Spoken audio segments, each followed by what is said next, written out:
डेरा गाजी खान का मुंडा है, बहुत ज़बरदस्त नस्ल है रखने वास्ते।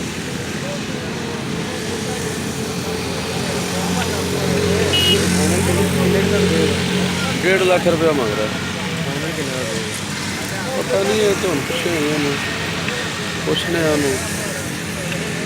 लीला बारल जड़ा ना रखने वाला सामने वाला लेला साल 1.5 साल लीला सामभ्या हो तो लीला बड़ी दूर टुर जाता।